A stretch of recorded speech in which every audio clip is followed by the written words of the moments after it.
c'est quoi le moment stratégique où on prend cette décision-là? Alors, je pense que la réflexion, elle a lieu avant même de faire l'acquisition. Ouais. Que ce qui est vrai dans un premier temps n'est peut-être pas vrai dans la durée. Soutenir une marque, ça coûte cher. Une culture d'entreprise. Donc là, pour moi, on sort du volet pur direction commerciale marketing, mais on va aussi sur le volet de la direction des ressources humaines. Et puis du management de façon beaucoup plus globale. Quand il y a des équipes qui ont rejoint le groupe, ils avaient des cultures différentes. Et on peut avoir un peu parfois l'impression, quand on est dans un groupe qui est relativement grand, de se dire moi, je suis tout petit, je porte quel maillot? Bonjour à toutes et à tous et bienvenue dans Tenir le Cap. Ici, nous parlons transformation des entreprises.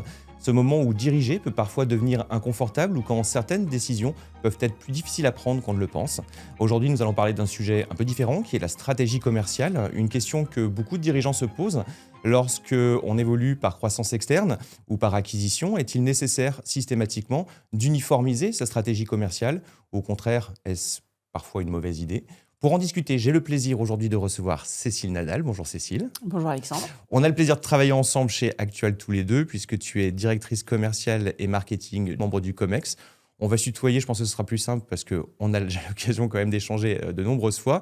Et donc ma première question est assez simple. Alors justement, est-ce que uniformiser systématiquement, c'est une bonne idée ou au contraire une fausse bonne idée? Alors, je pense que la réponse, c'est ni l'un ni l'autre. Ça dépend. Ce serait trop simple? Bah oui. Et puis, ce serait pas drôle. Mhm. Donc, je pense qu'il n'y a pas de réponse type. Je pense que ça dépend. Tu me mentionnais stratégie d'acquisition, croissance, etc. Quand on acquiert une entreprise, si on prend ce cas-là, tout dépend de la situation de la marque et de l'entité qu'on rachète. Est-ce que la marque, elle est en croissance, en dynamique forte? Au contraire, est-ce que c'est un rachat parce que l'entreprise est en situation peut-être un peu compliquée? Donc déjà, première question va se poser sur est-ce que je conserve ma marque ou est-ce qu'au contraire, j'acquiers une position régionale, un ancrage territorial? Est-ce que j'acquiers un complément d'offres que je vais intégrer dans mon écosystème existant? Donc de là, il va y avoir la question de la marque. Et en fonction de la stratégie, est-ce que je l'intègre ou pas dans mon organisation commerciale existante ou pas, là aussi. Donc ça, c'est un premier élément, je pense, de choix. La deuxième chose, c'est que ce qui est vrai dans un premier temps n'est peut-être pas vrai dans la durée. C'est-à-dire qu'on peut commencer au démarrage en se disant j'acquiers une marque, un réseau, enfin peu importe, en tout cas un asset qui à un moment a une certaine valeur. Déjà, le fait de l'intégrer dans son écosystème initial, peut-être déjà une phase un peu d'observation pour regarder. On peut avoir une stratégie moyen-long terme et puis de se dire, dans un premier temps, déjà, voilà, On observe. j'intègre, j'observe, je mets des éléments peut-être un peu plus de back-office commun Mhm. sur les outils, les solutions, le système d'information, la RH, enfin tout ça. Mhm. Et puis après, progressivement, j'accompagnerai toutes ces évolutions en termes de migration de marque, migration de conditions commerciales. Donc je pense qu'il y a l'évolution dans le temps. Il y a les marchés aussi, qu'on s'adresse à une cible B2B ou à une cible B2C. C'est pas la même chose. Nous, là, on a la chance de travailler dans le B2B. Dans Alors justement, je mon voulais qu'on rebondisse dessus parce que parcours qu'on précédent, parle voilà. de ton parcours. Je crois je sais que tu viens de la grande consommation aussi. Donc tu as travaillé justement en B2C, en B2B, dans le monde du service également. Est-ce que tu peux peut-être nous rappeler rapidement quel est ton parcours et surtout aujourd'hui, en quoi consiste ton rôle chez nous? Alors, donc mon parcours, moi j'ai commencé en travaillant au sein du groupe Unilever, donc sur des stratégies de marque plutôt B2C, enfin même Mhm. quasi exclusivement. Alors, Unilever fait aussi du B2B, mais moi j'ai travaillé sur les marchés, sur les marques B2C pendant une quinzaine d'années sur des enjeux marketing innovation, direction d'enseigne. Et là aussi, avec des logiques de marque, de catégorie, sur lequel il y a eu des acquisitions. Est-ce qu'on garde des portefeuilles de marque? Est-ce qu'on en revend parfois? Avec des réseaux de commerce qui travaillaient auprès de Carrefour, Auchan, le home care, le personal care. Moi, quand je suis rentrée dans le groupe, donc il y a déjà un certain nombre d'années, c'était des réseaux séparés, ensuite qui ont été rapprochés parce que finalement, dans la logique d'un distributeur, souvent, les rayons sont quand même proches, donc il y a une logique derrière. Et puis quand il y a aussi l'alimentaire, à un moment donné, la taille fait qu'on a intérêt à à créer quand même des groupes relativement homogènes. Après cette période de grande conso, j'ai migré donc et très produit, j'ai évolué dans le secteur de la santé. Mmh. Donc santé sur, des produits, uniquement sur prescription, donc on appelle D'accord. produits de princeps. Donc là aussi, sur, des organisations commerciales très structurées qui s'adressent, une molécule, un produit globalement qui s'adresse à une typologie de médecins spécialistes, en ville, à l'hôpital et parfois, aussi généralistes. Donc la question peut se poser. J'ai un produit qui peut être prescrit aussi bien par un spécialiste qu'un généraliste. J'ai, 4 réseaux différents. Est-ce que j'envoie mes 4 réseaux voir le médecin généraliste ou pas? Mmh. Donc là aussi, des logiques, assez spécifiques avec, comme élément, complémentaire, c'est que, en général, le brevet tombe dans le domaine public, donc la durée de vie du produit sur le marché, elle est courte. Mmh. Donc la stratégie commerciale, on ne la refait pas non plus, tous les 6 mois. Donc Bien sûr. une logique différente et puis là, depuis quelques années, B2B service. Mmh. Voilà, plutôt dans la partie, conseil, cabinet d'avocat et depuis quelques mois donc chez Actual où donc en fait, j'ai rejoint le groupe pour créer la direction commerciale et marketing du groupe. Donc le groupe qui intervient, sur, tous les sujets de l'intérim et du recrutement, hein, pour, différentes, typologies de qualifications. Le sujet de la formation, enfin voilà, une offre relativement large et donc le sujet, c'est, la promotion de cette offre auprès de nos clients, B2B, la structuration, et donc voilà, j'arrive à un moment où le groupe a effectivement, grandi, en partie par croissance externe, avec l'acquisition d'un certain nombre de marques, et a fait le choix, progressivement, sur une partie en tout cas de son périmètre, de alors je dirais pas d'uniformiser, mais en tout cas d'apposer et de capitaliser sur la marque Actual. Après en y mettant, voilà des des ajouts, Actual Expert, Actual Talent, qui permettent de préciser, l'offre portée par la marque, mais de capitaliser sur une marque qui est la marque Actual. Et la logique derrière, heu, c'est de se dire: on a une marque aujourd'hui qui a encore une capacité d'évolution et de progression qui fait que par rapport à des acteurs historiques, qui ont une position, hyper forte sur le marché. Arriver avec, plusieurs marques, ça veut dire, en termes ne serait-ce que d'investissement à la fois, marketing, commerciaux, communication, soutenir une marque, ça coûte cher. Donc et puis la visibilité de la marque aussi, auprès aussi bien des clients que, des candidats, c'est compliqué. Donc là, le choix a été fait de se dire: «Je prends un flagship qui est Actual et puis, c'est déjà ça qui va faire la promotion». Donc après, d'avoir, et tu le mentionnais, c'est-à-dire que est-ce que c'est uniformisé en ayant un flagship Actual? La réponse pour moi, elle est non. C'est-à-dire qu'on capitalise sur une marque qui a un repère qui est Actual, avec des valeurs communes. Pour autant, on a conservé, des équipes et des réseaux qui sont, différents parce qu'ils s'adressent à des, qualifications différentes, à des modalités contractuelles différentes dans la manière de faire travailler, nos candidats. Voilà, donc ce qui est vrai aujourd'hui ne Mmh. sera peut-être pas vrai dans 2 ans, mais on a aujourd'hui des ancrages qui sont forts, avec des manières de fonctionner qui fonctionnent justement, qui ont fait leurs preuves. Donc l'idée est de se dire, on commence donc on a, vis-à-vis du marché une marque commune qui nous rassemble.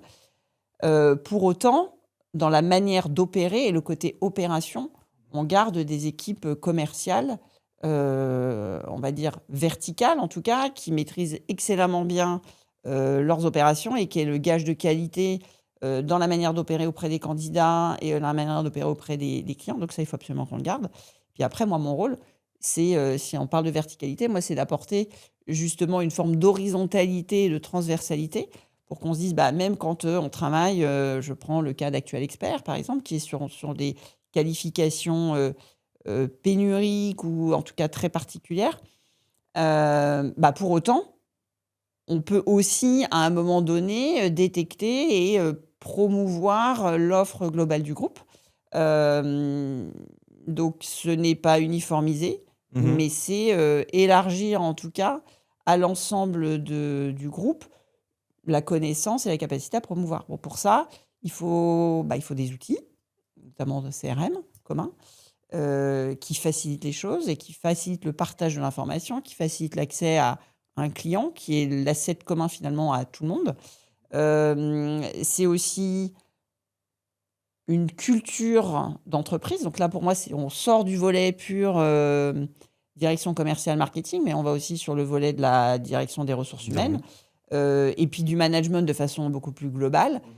Quand il y a des équipes qui ont rejoint le groupe, ils avaient des cultures différentes. Bien sûr, Donc il des faut historiques aussi, différents, des voilà, manières de et ça travailler. se gomme pas par une note interne en disant maintenant tu portes la marque actuelle. Mais justement, Voilà. la question, c'est de se dire à quel moment, alors actuel ou pour une autre entreprise, mais à quel moment est-ce qu'on se dit stratégiquement parlant, c'est intéressant maintenant de changer de nom, par exemple, ou d'avoir un nom commun, sans finalement perdre la valeur de base de l'entreprise qu'on a acquis, qui a en effet souvent rayonné de par son nom ou été reconnu de par son nom.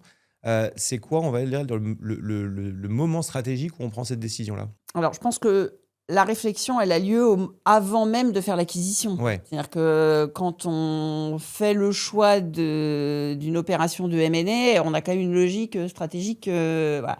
Donc, cette réflexion, elle a lieu avant même l'acquisition. Mhm. Et des fois, la question, elle se pose quasiment pas parce qu'on sait que l'acquisition, en fait, c'est on l'acquiert et on va intégrer et on va basculer sous la marque. Dans d'autres cas, par rapport à ce qu'on mentionnait au début du podcast, c'est-à-dire qu'on peut se dire la finalité sera dans 2 ou 3 ans, progressivement, d'intégrer et Mhm. d'en avoir qu'une seule marque. Mais l'ancrage, la notoriété de la marque auprès, en tout cas, d'une communauté de clients et d'utilisateurs est telle que je ne peux pas, du jour au lendemain, changer ma marque parce que sinon je risque de perdre Tout à fait. ma clientèle. Mhm. On l'a vu, alors voilà, il y a un certain nombre de marques en arrière, mais des marques de biscuits, par exemple, ont décidé au fur et à mesure, en fait, on co-brande pendant un certain temps et puis ensuite on migre. Ça, c'est la vision, une fois de plus, marché grand public. Pour autant, commercialement, on peut décider de se dire, on va mettre des conditions commerciales communes parce que déjà vis-à-vis du distributeur ou du revendeur, je commence à préfigurer de ce que sera l'avenir. Bon, puis la réalité fait que parfois, on peut aller plus ou moins vite. Après, on a aussi le cas, si on prend des marques plus récemment, peut-être dans l'automobile, Mhm. quand on regarde le cas de Peugeot, le groupe Peugeot finalement a fait le choix de garder des marques commerciales Mhm. et pour autant de changer le nom du groupe qui maintenant s'appelle Stellantis. Donc ça a été aussi un choix de se dire à la limite, je garde mes marques commerciales, mais vis-à-vis de mon réseau, finalement, on fait partie d'un groupe et donc ça va aussi sur, finalement, même si on vient de cultures différentes, désormais, on fait partie d'un groupe. C'est pas un qui absorbe l'autre, c'est l'ensemble crée une nouvelle dynamique. Et est-ce que justement, quand on a ce mode de réflexion en amont des rachats et des acquisitions, est-ce qu'on se positionne aussi peut-être côté consommateur, côté client, dans la lisibilité que va avoir finalement l'offre par la suite? Parce que j'imagine que l'objectif n'est pas de se disperser ou de perdre le client dans peut-être le panel d'offres qui va être proposé. Comment est-ce que ça se travaille ça et qu'est-ce qu'on peut mettre en place? Alors, là, une fois de plus, je pense que ça dépend du marché, ça dépend de la part de marché, du positionnement de la marque et de la stratégie. Est-ce qu'en fait, ce qu'on acquiert va nous permettre de grandir ou est-ce que c'est un complément d'offre? Hem, Là, on peut faire des études de marché, beaucoup d'études consommateurs aussi pour Mhm. voir, si vis-à-vis d'un consommateur, en fait, qu'est-ce que je gagne ou qu'est-ce que je perds? Je pense que pour avoir vu des groupes internationaux, des groupes français, voilà, des groupes internationaux qui ont comme, logique d'avoir, 3-4 master brands et de se dire: «De toute façon, quand j'investis sur un marché, c'est pour y mettre ma marque». Mhm. Bon, on peut faire une étude de marché, éventuellement pour cadencer et pour voir dans comment je fais mon go to market. Est-ce que, à quel niveau il faut que je fasse un co-branding pour ensuite enlever l'autre? Mais souvent ces marques-là, enfin ces groupes-là ont une vocation de ne soutenir que, 2-3 marques. Donc de toute façon, j'ai envie de dire l'histoire elle est écrite, et on acquiert et on sait déjà qu'on va demander un voilà. La logique consommateur, on peut faire des tests, mais vont pas apporter beaucoup. En revanche, certaines marques, ça vaut le coup d'investir sur, là, quasiment un fonds de marque et de regarder, est-ce que, finalement, ma marque, elle a une telle, un tel lien à sa cible que finalement, même si la cible est petite, et c'est ce que font très bien les marques de luxe, je vais avoir une petite communauté très forte, mais avec un tel attachement que si je perds ma marque et que je la migre sous une marque qui pourrait par ailleurs avoir une forte notoriété, déjà sa communauté, en fait, mon sous-groupe de consommateurs, pardon, qui était très attaché à la marque, je vais le perdre. Si la valeur elle est telle, j'y vais pas. Et ça, oui, les marques de luxe, les marques de parfum, les marques de bijouterie le font très bien. Après, c'est comment je le valorise et j'en fais peut-être une marque ultra premium avec un niveau de marge tel que de toute façon, je m'y retrouve dans la complexité que j'ai à soutenir ces marques-là. Donc, je pense que là, ça vient aussi, une fois de plus, de la position, de la culture de l'entreprise. Est-ce que on est dans une logique, on sait gérer la complexité ou au contraire, on a une logique de se dire, non, moi, c'est déjà très compartimenté. Et si n'ai pas la capacité, quand je rachète une entreprise qui a aussi plusieurs marques, j'achète les 10, j'en garde 4 et je revendrai les 6 qu'en fait, je ne suis pas en capacité d'absorber. Tu es justement arrivé dans un contexte, et notamment chez Actual, donc sur ta dernière expérience, où les acquisitions avaient déjà été faites en amont. Donc tu es arrivé aussi comme chef d'orchestre, pour orchestrer en tout cas, tout ça. C'est quoi les conseils que tu donnes et comment ça se passe en fait? C'est quoi les premières actions que tu mets en place quand tu arrives justement? Pour arriver à créer, ce lien entre les marques et alors on va pas utiliser le mot uniformisation parce que apparemment c'est pas le bon terme, mais en tout cas arriver à créer des passerelles, et à créer surtout une offre groupe claire pour tout le monde. Alors, je vais rester assez modeste sur les conseils. En tout cas, moi, je peux te dire, quand je suis arrivée, voilà, dans les premiers mois, ce qui a été mis en place.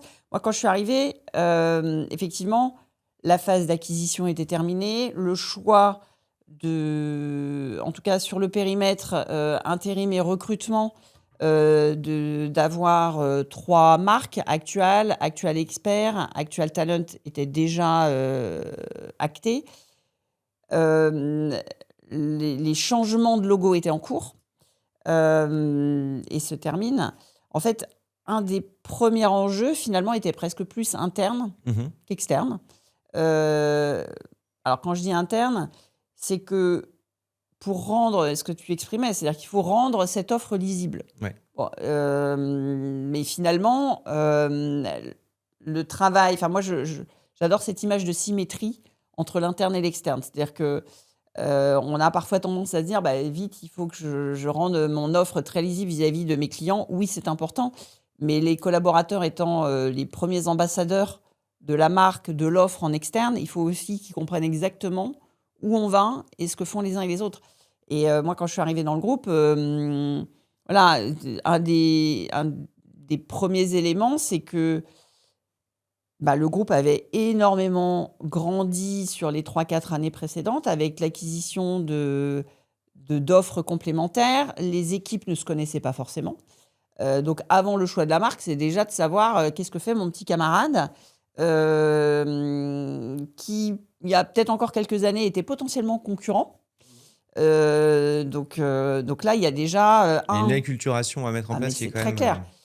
Donc voilà, déjà formaliser, clarifier l'offre, de la poser par écrit. Donc arrivant déjà dans un marché qu'on connaît pas, moi ça a été de rentrer vraiment dans la compréhension moi-même. Ensuite essayer de la rendre lisible en interne pour ensuite faire ce chemin sur lequel on est aujourd'hui, de la rendre visible en externe à travers un site internet, à travers un certain nombre de leviers. Mais quand on la rend lisible en interne, il y a aussi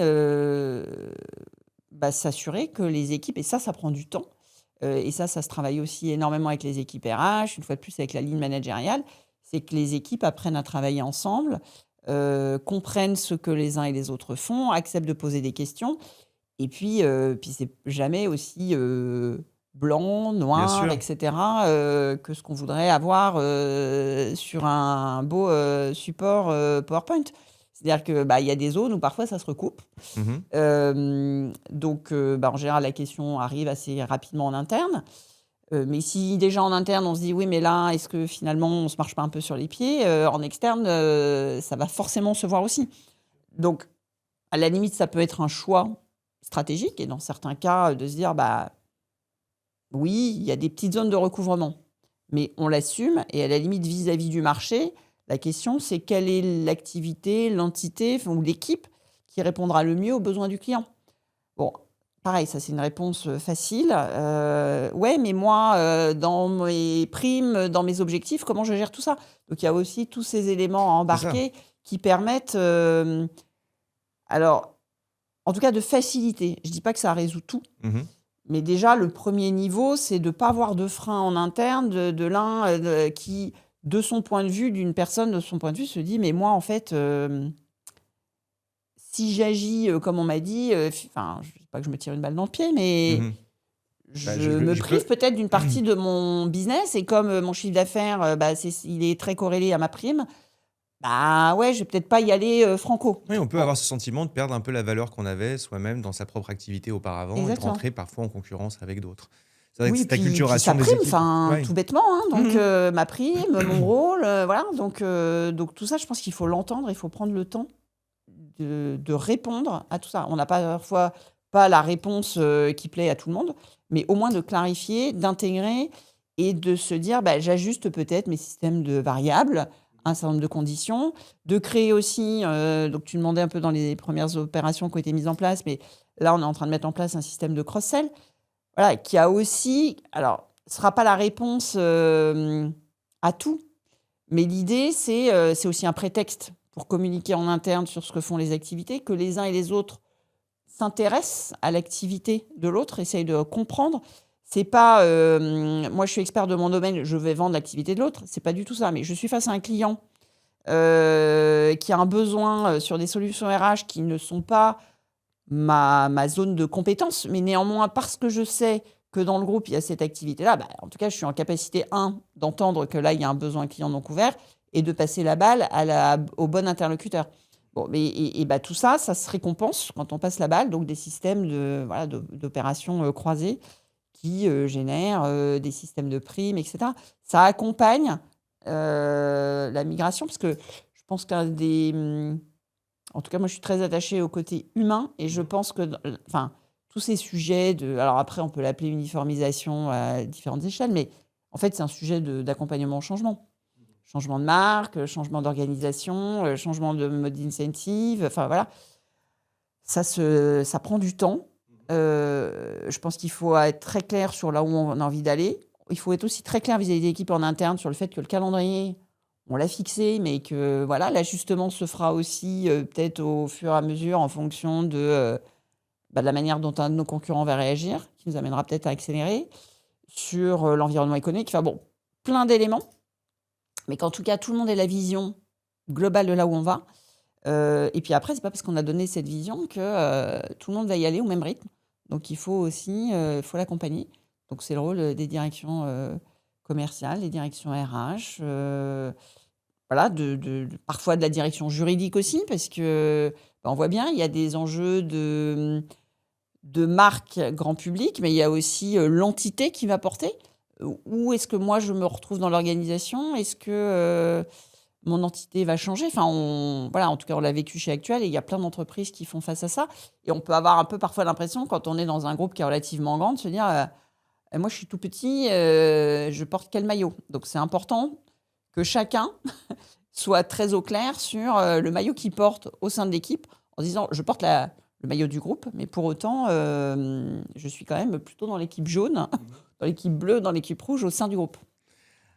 Donc, là, on voit notamment sous le prisme de la direction commerciale. Comme tu le dis, pour arriver à mettre tout ça en place, c'est un travail d'équipe aussi avec d'autres membres, j'imagine du COMEX, mais aussi tout le staff managérial pour arriver à faire passer les messages, pour arriver justement à communiquer, à descendre les informations. Pour les dirigeants qui nous écoutent, et qu'on parle d'Actuel ou d'autres sociétés, dans ce genre de situation, c'est quoi le rôle du dirigeant et c'est quoi son impact dans ce genre de situation? Pour justement accompagner, aider à ce changement? Moi, je pense que c'est de donner du sens. Ce qu'on je disais tout à l'heure, il faut être clair sur là où on va. Ce sens-là, il a comme vocation d'emmener tout le monde dans la même direction. On rame dans le même sens. Mmh. Après, peut-être dans des bateaux un peu différents les uns côté des autres, mais on rame tous dans le même sens. Et de rappeler ce sens-là, de manière très régulière. Comme moi, c'est ma conviction, hein, il y a peut-être d'autres avis, voilà, et je serais heureuse d'échanger. Mais pour moi, le vrai rôle d'une équipe de direction, c'est d'être déjà qu'on soit tous alignés. Donc en tout cas, s'il y a des désaccords, de ne pas les afficher. Les discussions, elles peuvent avoir lieu et on n'est pas dans un monde de bisounours aussi et on peut avoir des sensibilités différentes. Néanmoins, vis-à-vis des équipes, on a ce devoir de donner ce sens. Je pense de le rappeler. Moi, je suis convaincue que, enfin, ce que je disais, le changement, ça prend du temps. Il faut s'assurer de la cohérence, de rappeler en disant, bah, on va là-bas. Ça se fera peut-être en 2, 3 étapes. Voilà, là, on a passé une étape, mais on vous rappelle que cette étape-là, elle s'inscrit dans une vision plus globale et de le rappeler régulièrement. Je pense également que le rôle du management, c'est de s'assurer que les systèmes, alors quand je parle de système, je vais y revenir, hein, mais qui permettent aux équipes de savoir où elles sont et comment elles contribuent à ce sens collectif, soit clair, et ne soit pas un frein. Pour être plus concrète, quand on fixe des objectifs, on peut avoir tendance, voilà, au sein d'une équipe à se fixer des objectifs sur la croissance, le chiffre d'affaires, etc. OK, mais moi, dans mon agence ou moi, chef de produit sur une marque ou peu importe, comment, mais moi aussi à la compta, enfin, peu importe, je pense que ça dépasse l'équipe commerciale, hein. Comment, dans mon quotidien, quand je fais telle action, en quoi ça contribue à l'objectif, moyen terme du groupe et à l'objectif final? Et ça, je pense que quand on parle de sens, c'est aussi hyper important de s'assurer que les objectifs, hem, c'est pas juste un objectif d'un KPI à atteindre, c'est que si on a fait le choix de cet objectif-là, c'est que cet objectif-là, si tu l'atteins, regarde, tu contribues au succès global. Et ça, pour moi, c'est extrêmement important. Et derrière, du coup, bah oui, mais pour piloter l'atteinte de mes objectifs, j'ai besoin d'un CRM, j'ai besoin d'outils de pilotage, et cetera. J'ai besoin d'un intranet, j'ai besoin d'outils de communication qui me permettent de savoir, moi, où j'en suis, où en est le groupe. Et tout ça, du coup, pour moi, c'est la valeur de la parole du dirigeant ou des dirigeants ou de l'équipe dirigeante est extrêmement importante. Après, ça peut, selon aussi la culture des entreprises, être différente. Moi, j'ai été dans des groupes dans lesquels le manager, tous les premiers du mois ou tous les premiers lundis du mois, prenait la parole pour expliquer où on en était sur le business et rappeler bah, les objectifs du trimestre, les objectifs de l'année, etc.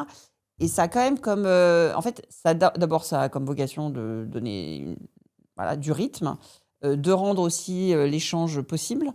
Et que chacun se projette de manière hyper régulière. Et c'est important quand tu es dans une phase de changement très rapide, bah, d'avoir mensuellement, ça peut sembler beaucoup, la parole d'un dirigeant. N'empêche que quand on est dans le virage, faut pas faire de sortie de route. Donc on a intérêt à avoir une communication très rapprochée. Et puis après, quand on peut relibérer un petit peu plus. Mais bah, dans certaines, enfin, moi j'ai vécu des cas dans lesquels bah, des rachats d'entreprises pouvaient donner lieu aussi à des plans sociaux.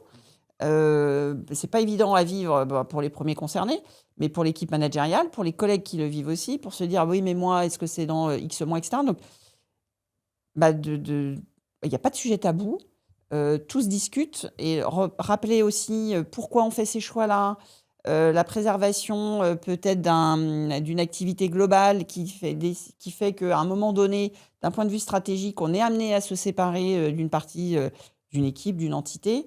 Comment ça va se passer? Moi, je suis convaincue que ça, c'est extrêmement important pour garder le groupe, de manière cohérente, consistante, auprès enfin, sur la vision globale. Et puis après, ben, charge à celui qui n'est pas d'accord avec cette vision de faire ses choix. Et c'est OK à un moment qu'une personne se dise: «Bah, je ne m'inscris plus dans Dans ce la projet, vision et dans ce projet. mais je connais le projet, donc je décide de plus m'y inscrire». Ben, à la limite, très bien. Après, on regarde comment on sort du projet, plutôt que enfin voilà, moi j'ai été confrontée des cas à des personnes qui ont dit: «Bah, moi je démissionne», au moment dans un projet de changement. Et en fait, en ayant creusé et en se rendant compte qu'en fait la personne, elle avait pas la bonne vision globale du projet.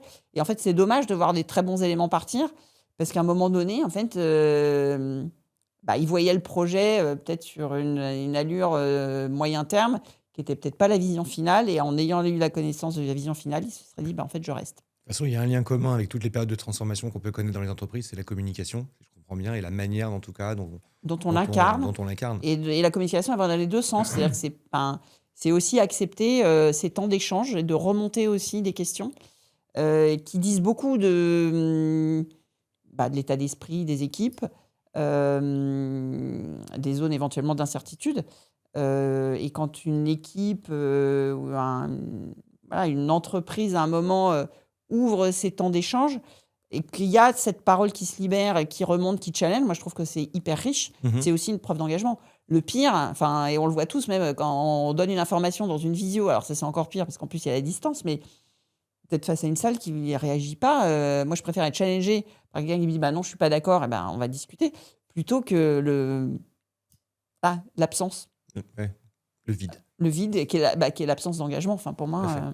La qualité de travail aujourd'hui que chacune de ces entreprises va mettre en place a forcément un lien et une conséquence sur les autres. Oui, parce que du coup, tu remets un chapeau global, quoi. Oui, pour réagir à ton point, qui est de se dire de temps en temps, plusieurs entreprises, en tout cas, il y a des rachats, il y a des mouvements, de se dire finalement, on ne choisit aucun des noms de marque ou d'entité, mais on crée une nouvelle entité. Alors, il n'y a pas tant de cas que ça, mais il y en a, parce que ça veut dire créer ex nihilo une marque. Donc, c'est pas rien, et on le voit bien en termes d'investissement, de ressources à mettre en place. Néanmoins, je trouve que le message est très fort, notamment pour les équipes internes. C'est-à-dire finalement, c'est pas l'une des structures existantes qui prend le pas sur l'autre. En fait, on crée 1 + 1 égale autre chose.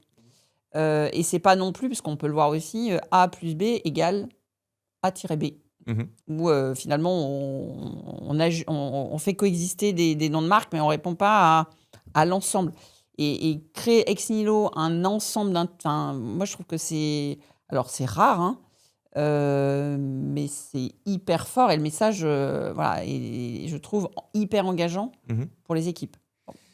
J'aurais une dernière question. Je veux me remettre du côté client, en fait, du consommateur ou client, et toujours sur cette notion de lisibilité. Quand on fait justement ces changements, qu'est-ce qu'on met comme action en place vis-à-vis des clients, justement, pour communiquer sur ces changements, pour les rassurer peut-être aussi sur le fait qu'ils vont peut-être perdre un nom à un moment donné, mais qu'ils vont conserver une qualité de service?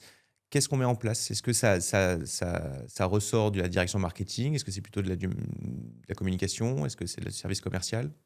Alors moi, j'ai envie de dire, c'est vraiment toute l'entreprise. Ouais. Parce que quand on change une marque, alors évidemment, si elle est B2C, souvent ça s'accompagne, ne serait-ce que sur le packaging. Déjà souvent on co-brande, voire on communique très fortement avec un tel devient un tel. Et c'est vrai en B2B aussi. Donc ça, la partie, on va dire, elle est assez attendue que d'un point de vue marketing com au sens large, on accompagne. Souvent aussi, on peut faire, s'il y a un club de consommateurs, le site internet, tout support multicanal de communication est bon à prendre. Côté client, c'est souvent à minima un courrier pour les informer, parce que parfois ça s'accompagne aussi, ne serait-ce que d'un changement de sirette, parfois d'un RIB, un truc tout bête, mais c'est la réalité. Et ça nous amène à, pour moi, c'est tous les sujets de l'entreprise. C'est-à-dire que moi, j'ai eu le cas où, effectivement, on communiquait aussi sur les factures, parce que la facture, alors de plus en plus, c'est dématérialisé. Je viens d'un temps dans lequel les factures, elles étaient encore papier. Mais finalement, que l'équipe comptable de votre client soit au courant du changement, ça me semble juste majeur. Les équipes logistiques, supply chain, de la même manière, sur un carton, telle marque devient telle autre, c'est aussi penser à la personne en rayon quand elle va donner un coup de cutter et qu'il va falloir que telle marque de shampoing qui a changé, du coup, je la mets juste où en rayon. C'est vraiment l'ensemble de la chaîne. Donc, moi, je plaide beaucoup dans ces cas-là. Et souvent, ça fonctionne comme ça auprès des meilleures équipes. C'est la task force avec, c'est l'ensemble, c'est un gros projet qui intègre l'ensemble des parties prenantes de l'organisation qui effectuent ces changements, de se dire...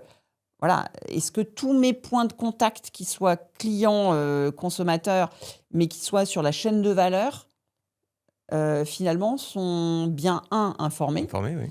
et deux, comprennent ce que ça veut dire pour elles. Parfois, le timing va être différent d'ailleurs. D'accord. C'est-à-dire que ça peut être la supply chain d'abord, parce que c'est comme ça qu'après ça va atterrir au client final. Et le client, parfois, celui qui achète, c'est encore le consommateur derrière. En tout cas, merci Cécile pour le temps que tu m'as accordé. Merci à toi, J'espère Alexandre. que tu as passé un bon moment. Super. Bon. Merci à tous de nous avoir suivis. N'hésitez pas à vous abonner pour d'autres podcasts. Et moi, je vous dis à très bientôt pour un nouvel épisode de Tenir le Cap.